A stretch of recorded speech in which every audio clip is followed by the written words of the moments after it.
तरह से ये ट्रांसमीटर काम करता है। ठीक है, इसमें देखो ये सारी चीजें डिस्कस हो गई थी कि कैसे हमारा सिग्नल ये एंटीना रिसीव करेगा, उसको वो सिग्नल को कैसे एम्पलीफाई करेगा, जो रेडियो फ्रिक्वेंसी सिग्नल आ रहा है उसको एफएस फ्रिक्वेंसी पर हम सेट करते हैं।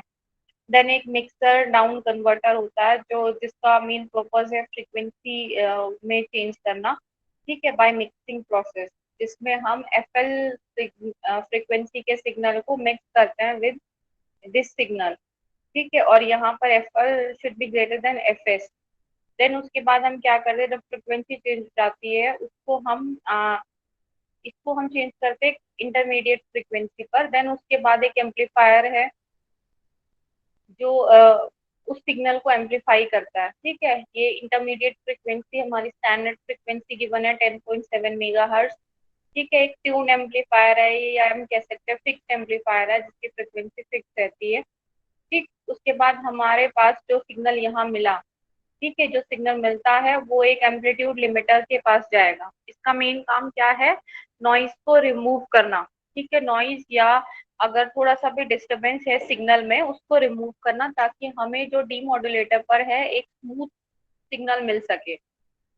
देन उसके बाद डीमॉड्यूलेटर क्या करेगा, उस सिग्नल को डीमॉड्यूलेट करके या डीमॉडिफाई करके देन उसको आउटपुट पर प्रोवाइड कराएगा। ठीक है, अब जो सिग्नल मिला जरूरी नहीं है वो प्रॉपर उसका एम्पलीट्यूड जो है प्रॉपर स्ट्रेंथ का हो। ठीक है, देन उसके बाद फिर हमारे यहाँ पर एम्पलीफायर लगाए जाते हैं जिसको हम ऑडियो फ्रिक्वेंसी एम्पलीफायर या पावर एम्पलीफायर का नाम दिया। देन वो हमें आउटपुट पर यहाँ मिलेगा। यहाँ जो मेन काम जो एम्पलीट्यूड लिमिटर का है उसको उन्होंने एक्सप्लेन किया हुआ है कि देखो अगर कोई सिग्नल हमारा इस तरीके से है उसको हम क्या करते हैं, वो जब ट्रैवल करके आएगा तो ट्रैवल करके आने के बाद जो ये कांस्टेंट एम्पलीट्यूड है यहाँ पर, ये कांस्टेंट ना रहेगा, इसमें वेरिएशन आता है। ठीक है, जो ये वेव्स है ये हमारी ऊपर नीचे की तरफ मूव करती है, साइन वेव। तो अगर हम इसको बिना एम्पलीट्यूड लिमिटर के ही डायरेक्टली अप्लाई कर दे डीमॉड्यूलेटर पर, तो हमें जो सिग्नल है वो इस तरीके का डिस्टॉर्टेड सिग्नल मिलेगा, उसके अंदर हमें इस तरह से डिस्टॉर्शन मिलेंगे, एक स्मूथ फंक्शन नहीं मिलेगा, स्मूथ आउटपुट नहीं मिलेगा। ठीक है, जो ऑडियो सिग्नल आ रहा है वो डिस्टॉर्टेड ऑडियो सिग्नल आएगा, हो सकता है बीच बीच में वो वॉइस कम ज्यादा हो तो वो ऑडिबल नहीं होगा हमारे लिए। तो हम क्या करते हैं, उसको डीमॉड्यूलेट करने से पहले हम एक एम्पलीट्यूड लिमिटर को प्रोवाइड कराते हैं। और एम्पलीट्यूड लिमिटर क्या करता है, ये जो वेरिएशंस आ रहा था इसके एम्पलीट्यूड में, ठीक है, बिकॉज ऑफ नॉइज या जो अनवांटेड सिग्नल्स है, ये इसको स्मूथ कर देता है। ठीक है, देन हम उसको डीमॉड्यूलेट करते हैं तो हमें जो सिग्नल है वो एक स्मूथ सिग्नल मिलेगा। ठीक है, तो एक स्मूथ सिग्नल मिलेगा करंट या वोल्टेज की फॉर्म में। देन जब हम उसको साउंड सिग्नल में कन्वर्ट करेंगे तो वो हमारे लिए ऑडिबल होगा, एक प्रॉपर मैसेज हमें सुनाई देगा। बट अगर बिना इसके करते हैं तो हमें इस तरह से डिस्टॉर्टेड सिग्नल मिलता है। ठीक है, तो ये एम्पलीट्यूड लिमिटर का बेसिक फंक्शन है कि किस तरह से ये काम करता है। ठीक है, तो मेरे हिसाब से चीज क्लियर होगी अब।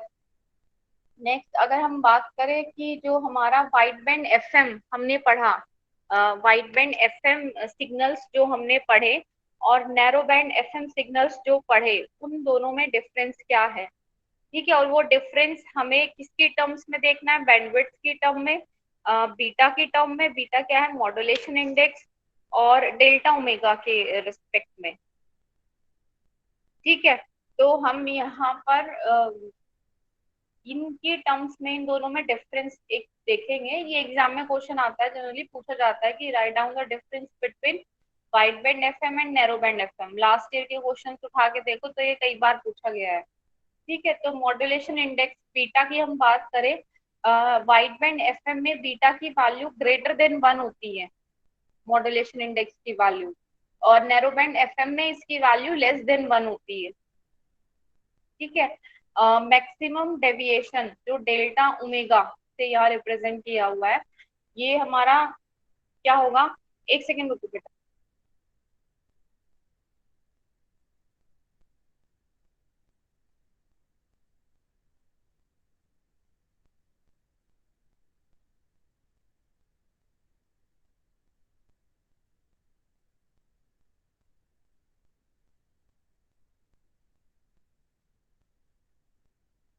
हेलो, सॉरी डिस्टरबेंस के लिए।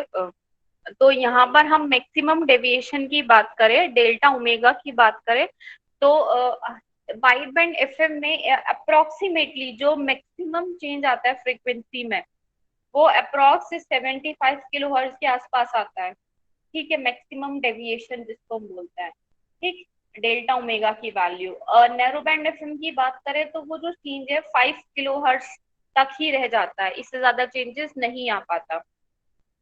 ये वैल्यूज स्टैंडर्ड वैल्यूज है और ये याद रहनी है। ऐसा नहीं है कि तुम इनको कुछ भी लिख दोगे, अगर सही लिखोगे तभी वहां पर तुम्हें मार्क्स मिलेंगे, अदरवाइज मार्क्स नहीं मिलेंगे। ठीक है। इसके बाद जो मॉड्यूलेटिंग फ्रीक्वेंसी की रेंज है, यानी कि हम कितनी रेंज के सिग्नल को, मॉड्यूलेटिंग सिग्नल कौन सा होता है, जो मैसेज सिग्नल होता है, ठीक है, उसकी फ्रीक्वेंसी की रेंज कहाँ तक होती है इस तरह के सिग्नल में। वाइड बैंड एफएम में बात करें तो 30 हर्ट्ज से लेकर 15 किलो हर्ट्ज तक का सिग्नल होता है हमारा। ठीक है। और नैरो बैंड एफएम की बात करें तो इसमें हमारा 30 हर्ट्ज से लेकर 3 किलो हर्ट्ज तक का सिग्नल होता है। ठीक है। अब हम बात करें maximum modulation index. Maximum modulation index कितना होगा हमारा, वाइड बैंड एफएम की बात करें और नैरो बैंड एफएम की बात करें, तो वाइड बैंड एफएम में ये वैल्यू 1 से बहुत ज्यादा हाई होती है। ठीक है, एग्जैक्टली मैं वैल्यू देख के इसमें मेंशन कर दूंगी, बट 1 से बहुत ज्यादा हाई होती है मैक्सिमम मॉड्यूलेशन इंडेक्स की वैल्यू। और नैरो बैंड एफएम की हम बात करें तो वो 1 से थोड़ी ही ज्यादा होती है, ज्यादा नहीं होती, 1 से स्लाइटली ग्रेटर देन 1। और वाइड बैंड एफएम में 1 से बहुत ज्यादा हाई होती है वैल्यू। ठीक है। इसके बाद हम बैंडविड्थ की बात करें तो दोनों में बैंडविड्थ में कितना डिफरेंस होगा, तो यहाँ पर बैंडविड्थ वाइड बैंड एफएम में, ठीक है, बहुत ज्यादा चाहिए होती है, about 15 times higher than bandwidth of narrow band FM. जो हमारा नैरो बैंड एफएम है उससे 15 गुना ज्यादा बैंडविड्थ इसमें यूज होता है। ठीक है। इसमें नैरो बैंड एफएम में स्मॉल, कम बैंडविड्थ यूज होती है, अप्रोक्स जो हमने एम्पलीट्यूड मॉड्यूलेशन सिग्नल में पढ़ा था वही उतनी ही यहाँ पर यूज होती है। ठीक है। इसके बाद हम बात करें एप्लीकेशंस की। एप्लीकेशंस की बात करें तो यहाँ एप्लीकेशन कहाँ कहाँ यूज होते हैं ये इस तरह के सिग्नल। पहला जो वाइड बैंड एफएम है, जनरली जो एंटरटेनमेंट ब्रॉडकास्टिंग, एंटरटेनमेंट पर्पस के लिए जो ब्रॉडकास्टिंग होती है उसमें हम यूज करते हैं। कहाँ पर, can be use for high quality music transmission. जो हाई क्वालिटी का म्यूजिक ट्रांसमिशन है उसमें ये यूज होते हैं। और ठीक है, और इसके बाद अगर हम बात करें नैरो बैंड एफएम की, तो ये भी हमारा एक तरह से वॉइस सिग्नल के ट्रांसमिशन में ही यूज होता है, बट यहाँ पर हम क्या करते हैं, जैसे पुलिस के पास जो वो वायरलेस ट्रांसमिशन के लिए होता है ना, उससे हम वो बात करते हैं। ठीक है, उसमें ये यूज होता है नैरो बैंड एफएम। एम्बुलेंस वगैरह में जो हमारे कम्युनिकेशन होता है, ठीक है, जनरली स्पीच ट्रांसमिशन के लिए। ठीक है, बहुत ज्यादा हाई क्वालिटी का सिग्नल्स नहीं इनमें हम सेंड करते, जनरली जो स्पीच ट्रांसमिशन है, जो पुलिस वायरलेस जो यूज करते हैं, ठीक है, वो हमारा ये यूज मैम होता पुलिस वायरलेस तो समझ में आ रहा है, लेकिन एम्बुलेंस में क्या समझ में नहीं आया। एम्बुलेंस है। का जो उसमें भी आपने जनरली एग्जांपल दिया। इसी तरीके से ट्रांसमिशन के लिए होता है। जैसे पुलिस वायरलेस में क्या है, वो मैसेज कन्वे करते हैं कि भाई हम यहाँ खड़े हैं, हम यहाँ खड़े हैं, ये मैसेज है, या यहाँ से ये गाड़ी निकली है। एम्बुलेंस में भी सेम प्रोसेस है कि हम यहाँ फंसे हुए हैं या उनको कोई कम्युनिकेट करना है हॉस्पिटल में। ठीक है, तो उसी चीज के लिए, कम्युनिकेशन पर्पज के लिए वही चीज है। अब कई जगह एम्बुलेंस में होती है ये चीज, और जहाँ ओके बहुत मैम। ज्यादा हाई फैसिलिटी होती है वहां पर नहीं होती। ठीक है, तो कई जगह होती है, कई जगह नहीं होती, बट पुलिस वायरलेस का तो तुम लोगों को कंफर्म ही है, वो भी पहले ही चलते थे, अब कहाँ चलते हैं ये इतने ज्यादा। क्योंकि उसमें इंटरफेरेंस तुम लोगों ने सुना होगा, उसमें ना वॉइसेस का बहुत ज्यादा इंटरफेरेंस होता था, आती रहती थी, वॉइस आती रहती थी। ठीक है, तो ये चीज थी।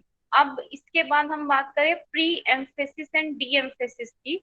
ठीक है, तो ये एक सर्किट्स है। ठीक है, एफएम जो सिग्नल्स है उसमें एक प्रॉब्लम क्रिएट होती है, ठीक है, because of noise.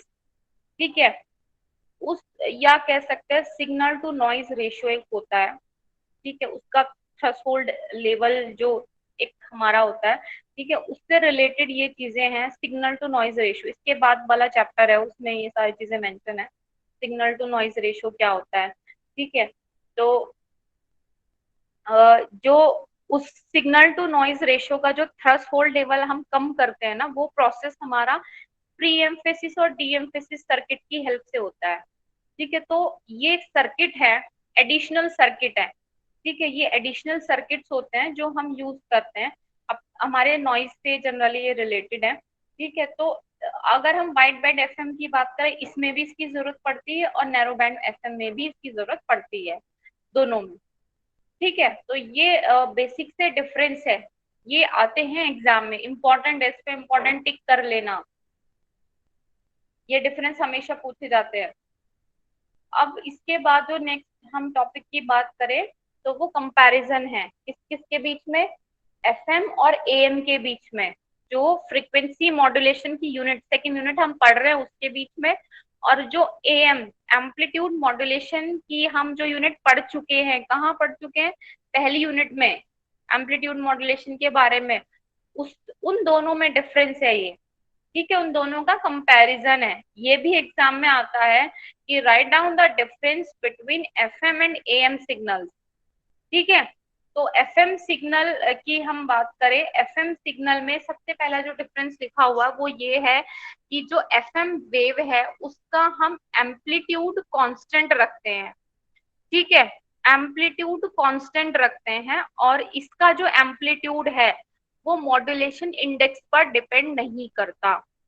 Frequency modulation में क्या होता है, एक करियर सिग्नल है, एक मैसेज सिग्नल है, मैसेज सिग्नल के अकॉर्डिंग करियर सिग्नल का फ्रीक्वेंसी चेंज होती है, एम्पलीट्यूड चेंज नहीं होता, इसका मतलब उसका एम्पलीट्यूड वहां कांस्टेंट रहता है। तो पहले डिफरेंस में यही चीज लिखी हुई है कि एम्पलीट्यूड उसका कांस्टेंट रहेगा, और वो एम्पलीट्यूड जो है वो मॉड्यूलेशन इंडेक्स पर डिपेंड नहीं करता। एएम में क्या है, एएम में चेंज होती है वैल्यूज, क्योंकि एम्पलीट्यूड मॉड्यूलेशन एक प्रोसेस है जिसमें हम करियर के एम्पलीट्यूड को चेंज करते हैं according to our message signal. तो यहाँ यही चीज लिखी हुई है, एम्पलीट्यूड ऑफ एएम वेव, ठीक है, will change with the modulating voltage, इसका एम्पलीट्यूड जो है, जो भी मैसेज सिग्नल है उसके हिसाब से चेंज होता है, ठीक है। एफएम में क्या है, जो ट्रांसमिटेड पावर है वो कांस्टेंट रहती है, ट्रांसमिटेड पावर कांस्टेंट रहती है, बट इसमें जो है ट्रांसमिटेड पावर की जो वैल्यू है वो मॉड्यूलेशन इंडेक्स पर डिपेंड करती है एएम के अंदर, ठीक है, मॉड्यूलेशन इंडेक्स पर डिपेंड करेगी, क्योंकि मॉड्यूलेशन इंडेक्स किस चीज को डिसाइड करेगा, जो चेंज आ रहा है एम्पलीट्यूड के अंदर, ठीक है, उस हिसाब से ये जो हमारे साइड बैंड्स है उन एम्पलीट्यूड को डिसाइड करेगा, और इसी वजह से अब वो पावर का जो कंजप्शन है वो चीज डिसाइड होगी, ठीक है। मैम ऐसा प्रतीत हो रहा है आप कहीं दूर चली गई।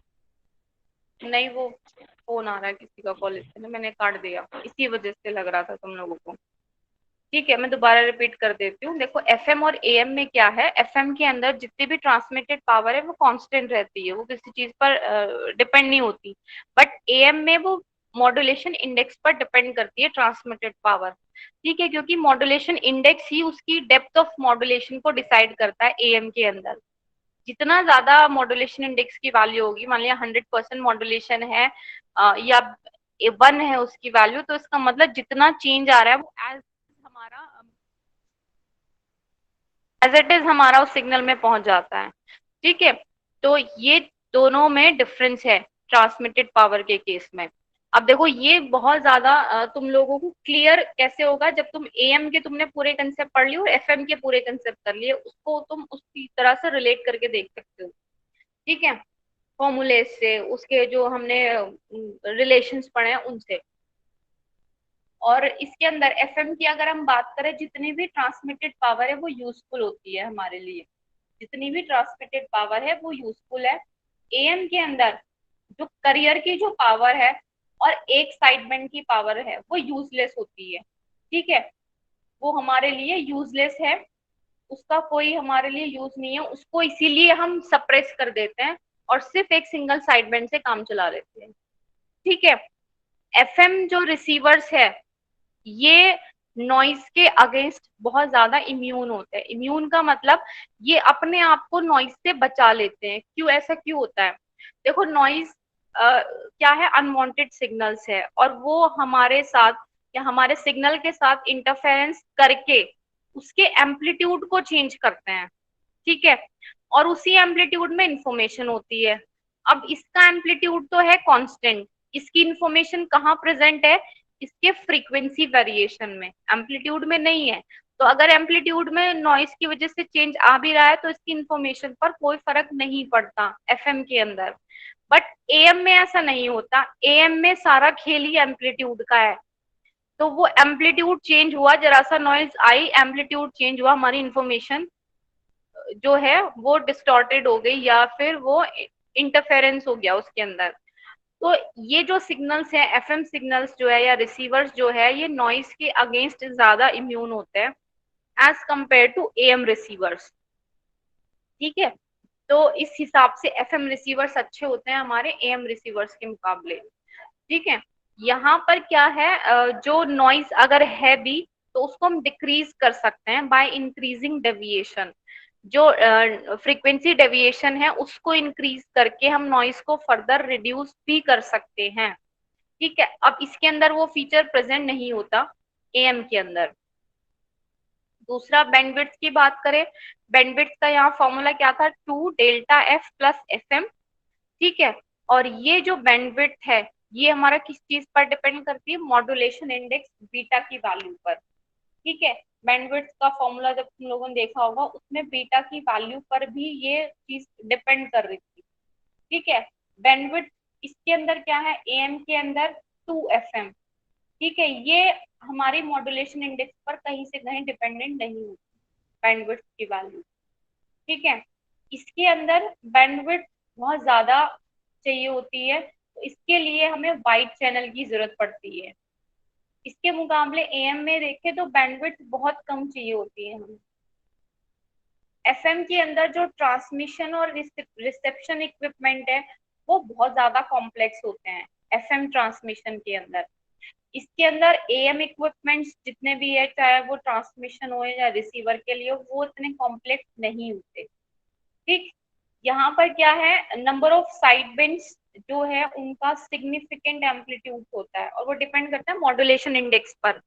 ठीक है। बीटा की वैल्यू क्या है उस पर डिपेंड करता है कि कितने नंबर ऑफ साइड बैंड्स की हमें जरूरत है, क्योंकि इसमें large number of side bands होते हैं वाइड बैंड एफएम की बात करें तो। ठीक है। और वो जो ऑर्डर है उस ऑर्डर पर डिपेंड करता है कि कितने नंबर ऑफ साइड बैंड्स की हमें जरूरत है। यहाँ पर ऐसा कुछ नहीं होता। एएम में साइड बैंड्स कांस्टेंट होंगे और हमेशा 2 रहेंगे। ठीक है। इसके अंदर जो है इंफॉर्मेशन वो कहाँ प्रेजेंट होगी, फ्रीक्वेंसी वेरिएशन में, जो फ्रीक्वेंसी में चेंजेस हो रहे हैं। इसके अंदर जो इन्फॉर्मेशन प्रेजेंट होगी एएम में, वो इन्फॉर्मेशन हमारे एम्पलीट्यूड वेरिएशन में प्रेजेंट होगी। ठीक है। इसकी हम बात करें तो इसकी एप्लीकेशंस क्या है, रेडियो ब्रॉडकास्टिंग, पुलिस वायरलेस या point two point communication. Point two point communication क्या है, एक पॉइंट पे मैं बैठी हूँ, एक पॉइंट पे कोई और बैठा है, सिर्फ हम दोनों के बीच में कम्युनिकेशन है। इस तरह के कम्युनिकेशन के लिए भी एफएम सिग्नल्स को हम यूज करते हैं। ठीक है। और ये एएम सिग्नल्स भी हमारे रेडियो और टीवी ब्रॉडकास्टिंग में यूज होते हैं। ठीक है। तो ये हमारा हो गया दोनों में डिफरेंस। ये डिफरेंस बहुत आने चाहिए समझ में। ठीक है। और जो डिफरेंस लिखते हो, मैंने देखा है तुम लोग कॉपी में या एग्जाम में देखा है तो ऐसे हवा में लिख देते हो कुछ भी, वो नहीं लिखना। अब थर्ड ईयर में हो तो चीजें बहुत टेक्निकली तुम लोगों को स्पेसिफाई करनी जरूरी है। तो तुम लोग कहते हो ना मार्क्स कट गए, मार्क्स नहीं मिले, वो क्यों नहीं मिलते? क्योंकि तुम लोग काम की चीज कम लिखते हो, बकवास ज्यादा लिखते हो। तो उस चीज को अवॉइड करना सीखो। जब चीजें पढ़ोगे लॉजिकली बिल्कुल एक्यूरेट चीजें होनी चाहिए और वही लिखी होनी चाहिए एग्जाम में।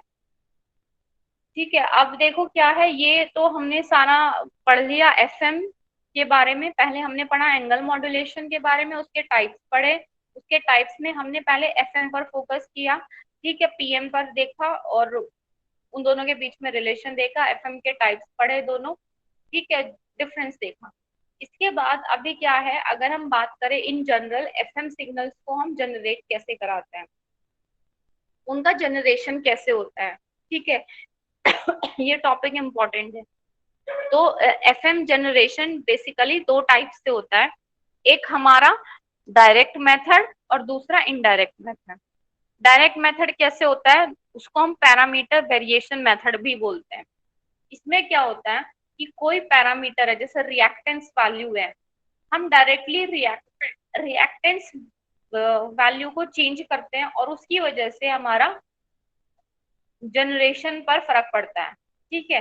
तो सीधा सीधा कोई पैरामीटर है उसको वेरिएट वेरिएट कराते हैं और उसके हिसाब से सिग्नल को जनरेट करते हैं, तो वो तो हो गया डायरेक्ट मेथड।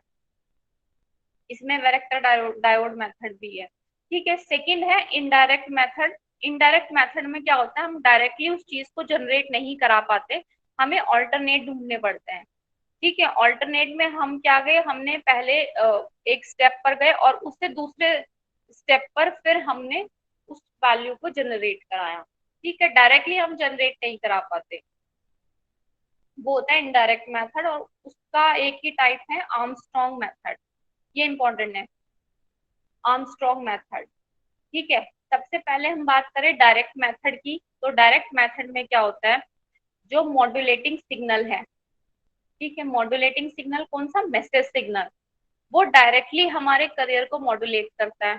ये चीज क्लियर है, मॉड्यूलेट करने का मतलब करियर के वैल्यूज को चेंज कराता है, ठीक है। करियर सिग्नल को हम कैसे जनरेट कराते हैं, using an electronic oscillator circuit. जो ऑसिलेटर सर्किट है वो क्या है, एक तरीके से पैरेलल रेजोनेंट सर्किट है, या जिसको हम ट्यून्ड एलसी सर्किट बोलते हैं। तो उसके अंदर एल इंडक्टेंस और सी कैपेसिटेंस दोनों वैल्यू प्रेजेंट होगी, ठीक है।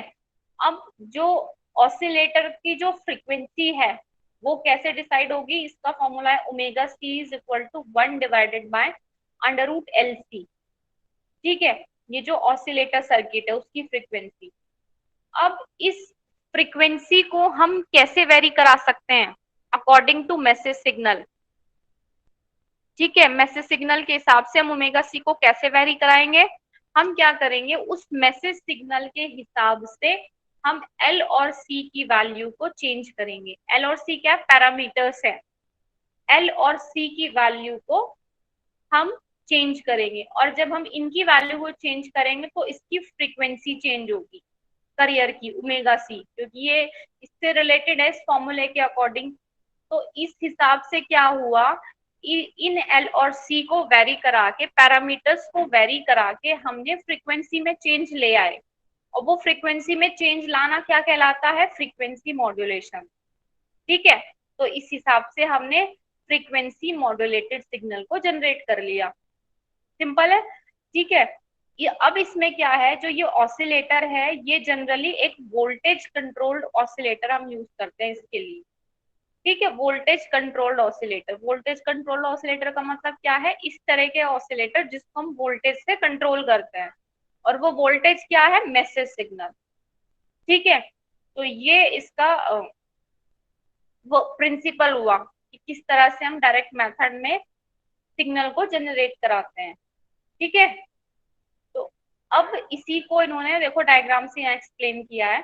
ये हमने कोई एक ऑसिलेटर लिया, ऑसिलेटर लिया, वो ऑसिलेटर क्या हुआ हमारा, वोल्टेज कंट्रोल्ड ऑसिलेटर, ठीक है। इसकी हेल्प से हमें फ्रीक्वेंसी मॉड्यूलेटेड सिग्नल जनरेट कराना है, जिसको हमने फाई एफएमटी से रिप्रेजेंट किया, ठीक है। तो ये फाई एफएमटी सिग्नल जनरेट किया।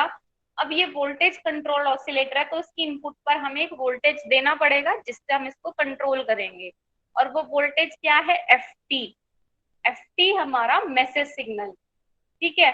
अब इसके अंदर, ठीक है, इसके अंदर ही क्या है, एल और सी हमारा प्रेजेंट है, एल और सी की वैल्यू प्रेजेंट है, ठीक है। तो ये इन्होंने अंदर का पार्ट दिखाया, L1 L2 और ये सी कैपेसिटर, ठीक है। यहाँ ओमेगा सी की हम बात करें तो ये हो जाएगा 1 divided by under root L1 plus L2 C, ठीक है। ये हमारा, अगर ये सर्किट इस तरीके से है तो सिंपल ये हमारी फ्रीक्वेंसी इतनी होगी, हमने कैलकुलेट कर ली। अब मैं कह रही हूँ कि ये एक वोल्टेज कंट्रोल ऑसिलेटर है, इसमें हमें चेंज लाना है according to our message signal. तो हमने क्या किया, इसमें चेंज लाने के लिए यहाँ एक वैरेक्टर डायोड लगा लिया, ठीक है। एक यहाँ इनपुट पर हमने वोल्टेज दे दिया, इससे हम क्या करेंगे, ठीक है। ये वैरेक्टर डायोड लगाया, ठीक है। यहाँ से जो हम इनपुट अप्लाई भैया कर रहे स्क्रीन हैं, मेरी चली गई है, तुम सबकी चली गई? नहीं दिख रही। ये मैम स्क्रीन चली गई है। रुक जाओ एक सेकेंड, नेटवर्क चला गया यहाँ, इसलिए चले गए।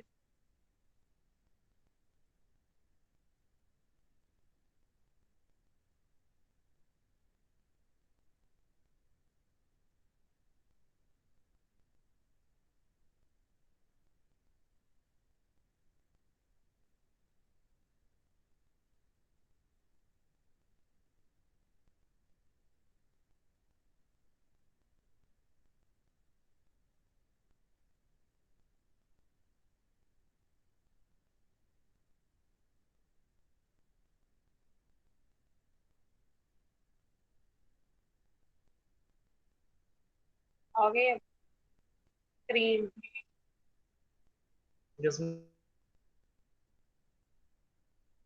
नहीं मैम। आ गई देखो। आ गई मैम। मैम कोड क्या है? किस चीज का?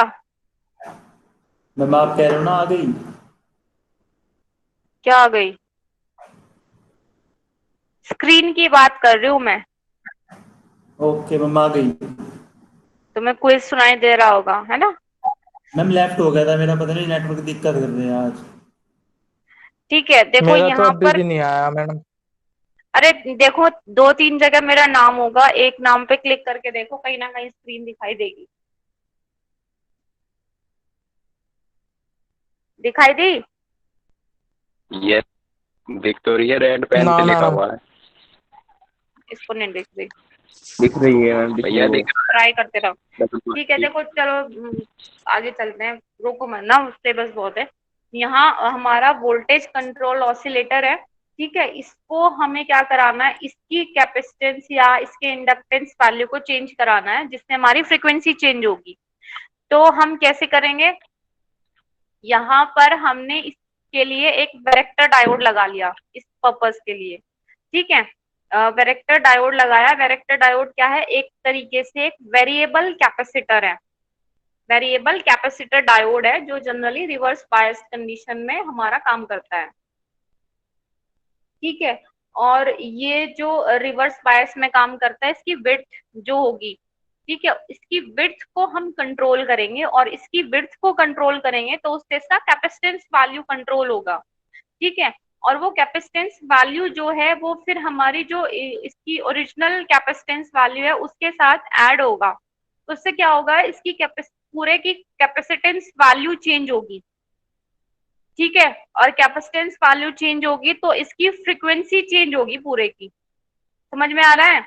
यहाँ पर हमारे पास वोल्टेज कंट्रोल ऑसिलेटर है, इसको हमें कंट्रोल कराना है यूजिंग ए वोल्टेज सिग्नल, और वोल्टेज सिग्नल है हमारा मैसेज सिग्नल, ठीक है। अब इससे हम क्या करते हैं, हमें पता है इसके अंदर इंडक्टेंस और कैपेसिटेंस लगे हुए हैं, ट्यून्ड एलसी सर्किट है ये हमारा, ठीक है। तो इसके हम या तो कैपेसिटेंस को चेंज कराएंगे या इसके इंडक्टेंस को चेंज कराएंगे, जिससे उसकी फ्रीक्वेंसी चेंज हो जाएगी और हमें एफएम सिग्नल मिल जाएगा आउटपुट पर। तो हमने क्या किया, इसके लिए हमने एक वैरेक्टर डायोड का इस्तेमाल किया। वैरेक्टर डायोड एक तरीके से एक वेरिएबल कैपेसिटर डायोड है जो जनरली रिवर्स बायस कंडीशन में ऑपरेट करता है, ठीक है। तो इसकी ना एक डिप्लीशन विड्थ होगी जो इसके कैपेसिटेंस वैल्यू को शो करती है। हम क्या करेंगे, हमारा एफटी सिग्नल इस पर अप्लाई करेंगे और इस सिग्नल से इसकी विड्थ को वेरी कराएंगे, जो डिप्लीशन विड्थ है।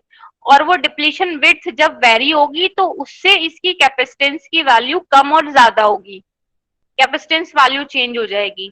तो ये जो टोटल इसकी कैपेसिटेंस है पूरे सर्किट की, वो यहाँ पर चेंज हो जाएगी, जिससे इसकी फ्रीक्वेंसी में चेंज आ जाएगा। ठीक है, और फ्रीक्वेंसी में चेंज आएगा तो हमें एफएम सिग्नल मिल जाएगा आउटपुट पर। ठीक, तो यहाँ पर इन्होंने इसके लिए क्या किया है, केस 1 दिखाया है जिसमें इन्होंने बोला कि हमने एफ टी की वैल्यू जो है वो पॉजिटिव अप्लाई करी। ठीक है, यानी कि हमने पॉजिटिव वैल्यू दिया इस वैरेक्टर डायोड को। ठीक है, अब ये वैरेक्टर डायोड क्या है, रिवर्स मोड में कनेक्ट है। ठीक है, तो इस केस में क्या होगा, जो विड्थ है इसकी वो इनवर्सली प्रोपोर्शनल होगी कैपेसिटेंस के। ठीक है, इनवर्सली प्रोपोर्शनल होगी इस केस में जो विड्थ है। ठीक है, तो जब हम कह रहे हैं कि यहाँ पर हमने रिवर्स मोड में इसको कनेक्ट किया है, तो इस केस में जैसे जैसे विड्थ बढ़ेगी तो इसकी कैपेसिटेंस वैल्यू घटेगी। ठीक है, कैपेसिटेंस वैल्यू घटेगी यहाँ पर, तो इस फॉर्मूले के हिसाब से इसकी जो ओमेगा सी फ्रीक्वेंसी है वो बढ़ जाएगी। ठीक है, ये ओमेगा आई से जो दिखाया हुआ है इन्होंने इंस्टेंटेनियस फ्रीक्वेंसी इसको दिखाया है, तो इसकी वजह से टोटल जो ओमेगा सी की वैल्यू है वो हमारी बढ़ जाएगी। ठीक है, फर्स्ट केस है जब एफ टी की पॉजिटिव वैल्यू हमने यानी कि पॉजिटिव साइकिल हमने इस पर अप्लाई करी उस केस में। ठीक है, सेकंड केस क्या होगा, सेकंड केस होगा हमारा कि एफ टी की हमने नेगेटिव साइकिल अप्लाई करी इस पर। जब हम नेगेटिव साइकिल अप्लाई करेंगे तो उस केस में क्या होगा, ये फॉरवर्ड मोड में कनेक्ट होगा। ठीक है, तो उस केस में जो विड्थ है वो डायरेक्टली प्रोपोर्शनल होगी, डायरेक्टली सॉरी, इस केस में क्या होगा, ओमेगा की वैल्यू, विड्थ की वैल्यू डिक्रीज होगी और कैपेसिटेंस की वैल्यू इंक्रीज होगी। जब कैपेसिटेंस बढ़ेगा तो जो इंस्टेंटेनियस फ्रीक्वेंसी है वो घट जाएगी। ठीक है, तो हम ये कह सकते हैं कि यहाँ पर हम फ्रीक्वेंसी को वेरी करा रहे हैं according to the message signal voltage variation, और वो मैसेज सिग्नल क्या है, एफ टी।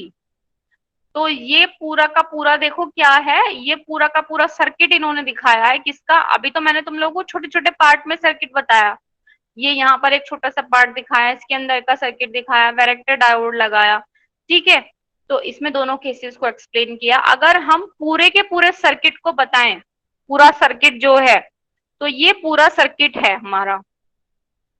ठीक है, इसमें ये एफ टी मैसेज सिग्नल दिया, फिर आर यहाँ रेजिस्टेंस लगा रखा है, ये वैरेक्टर डायोड है जो वेरिएबल कैपेसिटेंस की तरह बिहेव करेगा। ठीक है, इसके बाद एलसी सर्किट दे रखा है, ये ऑसिलेटर सर्किट हुआ हमारा, ऑसिलेटर टैंक सर्किट। ठीक है, तो यहाँ पर इसके हिसाब से मैसेज सिग्नल के हिसाब से ये वैल्यू चेंज होगी और इसके हिसाब से टोटल ये वाली वैल्यू चेंज हो जाएगी। ठीक है, तो ये एक तरीके से क्या हुआ, वैरेक्टर डायोड एफएम मॉड्यूलेटर, ये हमारा वैरेक्टर डायोड एफएम मॉड्यूलेटर कहलाया, जिससे हम एफएम सिग्नल को जनरेट करा रहे हैं। ये फिर शायद नेटवर्क चला गया यहाँ पर।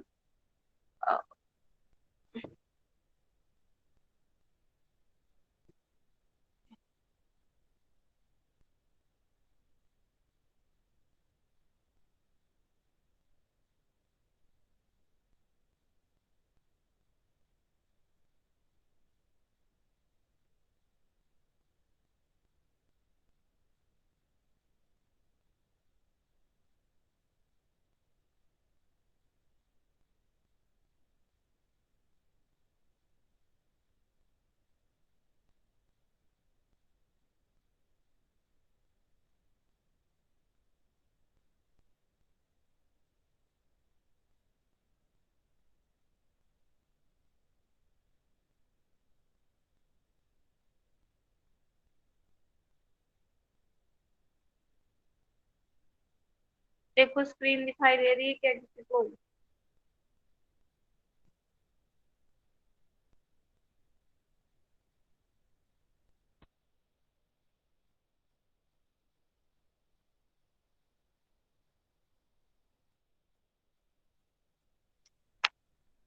नेटवर्क का इशू रहा है थोड़ा सा ना, अब इसीलिए दिक्कत हो रही है।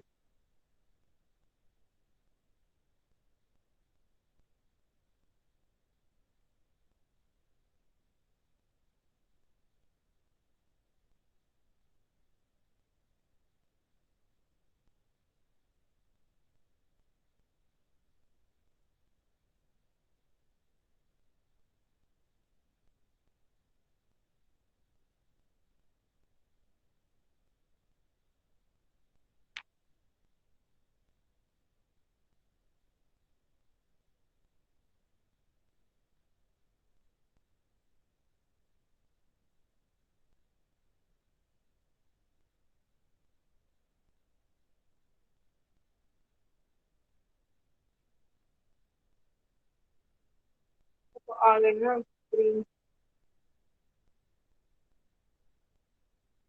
ठीक है, तो देखो ये पूरा हमारा ना पहले वाला मेथड आ गया, जिसको हम वैरेक्टर डायोड एफएम मॉड्यूलेटर बोलेंगे। ठीक है, इजी है, कंसेप्ट समझ में आना चाहिए बस।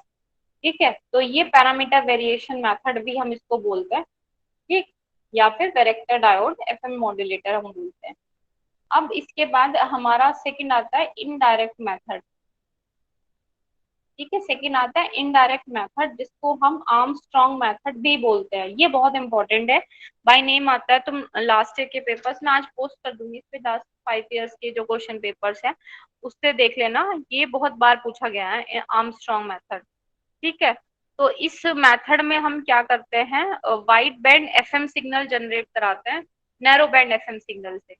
ठीक है, पहले हम क्या कराते हैं, narrow band FM signal generate कराएंगे और उससे फिर wide band FM signal generate कराएंगे। ठीक है, और यहाँ पर हम क्रिस्टल ऑसिलेटर यूज करते हैं वीसीओ की जगह। जो वोल्टेज कंट्रोल ऑसिलेटर पिछली में पढ़ा था, यहाँ क्रिस्टल ऑसिलेटर यूज होगा, जिससे क्या होगा, हमारी जो स्टेबिलिटी है वो ज्यादा अच्छी होगी, फ्रीक्वेंसी स्टेबिलिटी। ठीक है, नैरो बैंड एफएम में जो डिस्टॉर्शन है वो बहुत कम होता है, क्योंकि वहाँ का मॉड्यूलेशन इंडेक्स भी कम होता है। ठीक, और यहाँ पर हम मल्टीप्लायर सर्किट यूज करेंगे मल्टीप्लाई करने के लिए इसको, जो हमारा करियर फ्रीक्वेंसी है, जिससे हमारा डेविएशन इंक्रीज होगा। ठीक है, तो ये इसका ब्लॉक डायग्राम दे रखा है। यहाँ पहले नैरो बैंड एफएम मॉड्यूलेटर है, इसको हमने क्या किया, एक सीटी करियर सिग्नल इसको प्रोवाइड कराया, एक तरफ मैसेज सिग्नल प्रोवाइड कराया, दोनों मल्टीप्लाई होंगे आपस में, तो यहाँ एक नैरो बैंड एफएम सिग्नल मिलेगा। ठीक है, देन उसके बाद एक फ्रीक्वेंसी मल्टीप्लायर सर्किट लगा रखा है, जिसको हम नैरो बैंड इनपुट पर देंगे, आउटपुट पर हमें वाइड बैंड एफएम सिग्नल मिलेगा। अब ये जो फ्रीक्वेंसी मल्टीप्लायर है ये क्या है, कैसे हमें वाइड बैंड एफएम सिग्नल मिला, ये कुछ नहीं है, ये जनरली स्क्वायर लॉ डिवाइस हमारी है। ठीक है, जिसमें एक बैंड पास फिल्टर भी लगा होता है। अब इसके बारे में पढ़ते हैं, ये स्क्वायर लॉ डिवाइस क्या होती है। ठीक है, और कैसे बैंड पास फिल्टर लगा है, क्यों लगा है। तो यहाँ हम बात करें स्क्वायर लॉ डिवाइसेस हमारी क्या होती है, हम इनपुट पर अगर हम वी आई या V1 दे रहे हैं, तो हमें आउटपुट पर V2 मिलेगा इसके। ठीक, और वो V2 की वैल्यू क्या होगी, V2 की value A1 VI plus A2 VI square plus A3 VI square. ठीक है, इस तरीके से हमें मिलेगा। ये वोल्टेज है, जनरली V2 वोल्टेज मिला, तो यहाँ पर ये कॉन्स्टेंट्स है A1 A2 A3 कोफिशिएंट्स है इसके। ठीक है, ये VI स्क्वायर VI3 स्क्वायर, इस तरह से हमारी वैल्यू मिलेगी हमें आउटपुट पर। ठीक है, स्क्वायर लॉ डिवाइसेस जो हमारी है।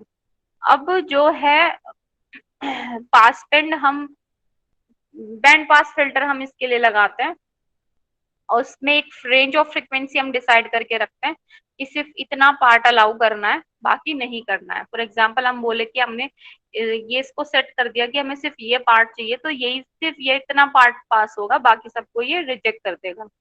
ठीक है, अब जो ये हमारा स्क्वायर लॉ डिवाइसेस है, ये कैसे काम करते हैं, जैसे हम बोल रहे हैं ये स्क्वायरिंग डिवाइस है। ठीक है, स्क्वायरिंग डिवाइस है, तो हमने इनपुट पर VI दिया, तो आउटपुट पर हमें इसका स्क्वायर वैल्यू मिलेगी, VI स्क्वायर वैल्यू। ठीक है, हम बोल रहे हैं कि हमने एक इस तरह का सिग्नल दिया है cos 2 पाई f1t। ठीक है, इसकी फ्रीक्वेंसी है f1। ठीक है, और ये स्क्वायर लॉ डिवाइस है, इसमें हम ये हमारा फ्रीक्वेंसी मल्टीप्लायर है एक तरीके से, और यहाँ हमने डिसाइड किया कि n की वैल्यू 2 होगी यहाँ पर। ठीक है, इसमें n की वैल्यू 2 हमने यहाँ पर ले रखी है। तो 2 क्यों लिया, क्योंकि ये स्क्वायरिंग डिवाइस है, हमें आउटपुट पर स्क्वायर वैल्यू चाहिए। ठीक है, तो यहाँ पर ये cos 2 पाई f1t है, इसका यहाँ पर ये वैल्यू मिलेगी हमें cos स्क्वायर 2 पाई f1t। तो जब हम इसको सॉल्व करेंगे, इसको हमने क्या किया, ट्रिग्नोमेट्रिक रूल्स लगाए कुछ, और इसको हमने रीअरेंज करके इस तरह से लिखा, तो ये value I 1 plus cos 4 pi f1t by 2। ठीक है, तो यहाँ पर अब हमारा क्या है, जो ये वैल्यू आई, ठीक है, ये हमारी फ्रीक्वेंसी जो है, यहाँ पर जनरली फ्रीक्वेंसी यहाँ क्या आती है 2 पाई f1, यहाँ 2 पाई f1 में 2 मल्टीप्लाई हो गया, तभी यहाँ 4 आया। तो इसलिए इन्होंने बताया फ्रीक्वेंसी जो है पहले वाली फ्रीक्वेंसी F1 थी, अब यहाँ 2 टाइम्स फ्रीक्वेंसी आ रही है। ठीक है, तो अब क्या है, हमें क्या करना है, ये वाला पार्ट नहीं चाहिए, इसको हम ब्लॉक कर देंगे। तो इसलिए जो हमने बैंड पास फिल्टर लगाया उससे हम इसको ब्लॉक करेंगे और सिर्फ इतना जो पार्ट है ये आगे हमारा मूव करेगा। ठीक है, तो यहाँ पर ये चीज दिखाई है हमने, फ्रीक्वेंसी मल्टीप्लायर लगाया। इसमें जनरली हमने क्या किया, जो हमारा वाइड बैंड एफएम सिग्नल है उसमें हम क्या देते हैं, कॉस थीटा की वैल्यू प्रोवाइड कराते हैं, कॉस थीटा। तो हमें आउटपुट पर कॉस एन थीटा मिलना चाहिए, कॉस एन थीटा, एन की वैल्यू 2 हमने सेट कर रखी है। यहाँ जनरल एक्सप्रेशन लिखा हमने सिंगल टोन एफएम का, ये लास्ट जो डेरिवेशन किए थे वहां से, तो ये हो जाएगा हमारा AC cos omega CT plus beta sine omega MT। ठीक है, बीटा की value less than equal to 1 इन्होंने किया क्योंकि नैरो बैंड एफएम सिग्नल है। ठीक है, ये पूरा थीटा कंसिडर कर लिया इन्होंने। तो यहाँ पर कॉस थीटा मिला, आउटपुट पर हमें कॉस एन थीटा मिला। ठीक है, फ्रीक्वेंसी मल्टीप्लायर की आउटपुट जो यहाँ होगी वो हमारी वाइड बैंड एफएम सिग्नल होगा। ठीक है, जनरली देखो क्या हो रहा है, ये फ्रीक्वेंसी इसकी बढ़ा रहा है। ठीक है, जो हम यहाँ पर ये इनकी वैल्यू सेट कर रहे हैं उसके हिसाब से। तो जो वाइड बैंड एफएम सिग्नल है वो क्या होगा, AC कॉस ओमेगा CT, और जो ये हमारी वैल्यू है n beta sine omega MT। ठीक है, एन की वैल्यू इस तरीके से होगी कि जो एन बीटा है वो हमारा ग्रेटर देन 1 हो जाए। ठीक है, ये देखो नैरो बैंड एफएम में ये कंडीशन है कि वो less than equal to m है, इसको वाइड बैंड एफएम बनाने के लिए ये वैल्यू ग्रेटर देन 1 होनी चाहिए। ठीक है, तो ये जो n का जो मल्टीप्लीकेशन हो रहा है ये इस तरीके से होगा कि ये पूरी वैल्यू को चेंज करके ग्रेटर देन 1 कर दे। ठीक है, ग्रेटर देन 1 कर दे, तो ये जो सिग्नल होगा ये हमारा वाइड बैंड एफएम सिग्नल को सेटिस्फाई करेगा। ठीक, तो यहाँ पर इन्होंने जनरली देखो क्या किया है, इनपुट जो हमने दिया फ्रीक्वेंसी मल्टीप्लायर को FC दिया, वो हमें NFC मिलना है, N से मल्टीप्लाई हो जाएगी। अगर बीटा हम इतना दे रहे हैं तो आउटपुट N बीटा हो जाएगी, और जो FM की वैल्यू है वो सेम रहेगी, उसमें कोई चेंज नहीं आएगा। हम इस तरह से फ्रीक्वेंसी मल्टीप्लायर को डिजाइन करते हैं कि जो करियर फ्रीक्वेंसी है वो n टाइम्स हो जाए और बीटा की वैल्यू n टाइम्स हो जाए। ठीक है, तो यहाँ पे इन्होंने क्या बताया, जो डेल्टा एफ है फ्रीक्वेंसी डेविएशन है, ये फ्रीक्वेंसी मल्टीप्लायर उसको n टाइम्स इंक्रीज कर देता है, और डेल्टा एफ की वैल्यू क्या होती है, बीटा FM। ठीक है, डेल्टा एफ की वैल्यू बीटा FM, तो इसकी वजह से क्या होगा, ये बीटा FM भी n टाइम्स इंक्रीज होगा। अब FM तो चेंज होगा नहीं क्योंकि ये तो हमारा मैसेज सिग्नल की फ्रीक्वेंसी है, तो इस वजह से क्या होगा, बीटा की वैल्यू n टाइम्स बढ़ जाएगी। ठीक है, तो यहाँ पर क्या है, डेल्टा एफ की वैल्यू इंक्रीज हो रही है n टाइम्स, तो डेल्टा एफ भी हमारा n डेल्टा एफ हो जाएगा, या तो हम f को ओमेगा से लिखेंगे तो ये delta omega n delta omega m हो जाएगा। ठीक है, तो ये चीज हमारी क्या है, ये फ्रीक्वेंसी मल्टीप्लायर में आती है। अब इसी कंसेप्ट को यूज करके इन्होंने यहाँ पर ये हमारा आर्मस्ट्रॉन्ग FM ट्रांसमीटर एक्सप्लेन किया हुआ है, यही कंसेप्ट जो हमने अभी पढ़ा। ठीक है, इसको चलो नेक्स्ट क्लास में पढ़ते हैं, अभी टाइम नहीं बचा। ये आर्मस्ट्रॉन्ग FM ट्रांसमीटर, ये देखो ये चीजें ना तुम लोगों के लिए नई है। हाँ, आज के लिए इतना हाँ, ही। आज के लिए इतना ही, मैं यहीं पे रुक रही हूँ। मैं ये कहना चाह रही हूँ कि ये चीजें तुम लोगों के लिए नई है, हो सकता है डिप्लोमा वालों ने पढ़ा हो इसके बारे में पहले, बट जो बाकी के बच्चे हैं उन सब के लिए चीजें नई हैं। मैं समझती हूँ, मैंने भी बीटेक करी है, मैंने भी ये चीजें जब पढ़ी थी तो एक बार में नहीं समझ आती चीजें, बट उसके लिए मेहनत करनी पड़ेगी अभी। ठीक है, मेहनत करनी पड़ेगी, तो उसके लिए तुम्हें पढ़ना पड़ेगा ये चीजें 1-2 बार जरूर जरूर, तब जाके चीजें क्लियर होंगी। ठीक है, और पेपर में तो तुम्हारी दोनों यूनिट आनी है, पहली भी और दूसरी भी। ये अगला हफ्ता और है, अगले हफ्ते में हो जाएगा ये चीज, तो ये दोनों आएंगी। ठीक है, पहला जितना भी यूनिट में करवाया वो सब, और जो सेकंड यूनिट में जो हो रहा है वो सब। ठीक है, अभी क्विज पे आ जाओ तुम लोग, फटाफट से क्विज ज्वाइन कर लो।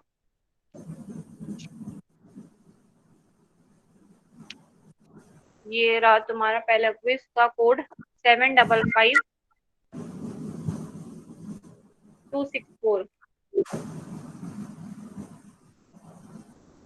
ठीक है, चैट बॉक्स में भी डाल दिया मैंने, वहां से भी देख लो।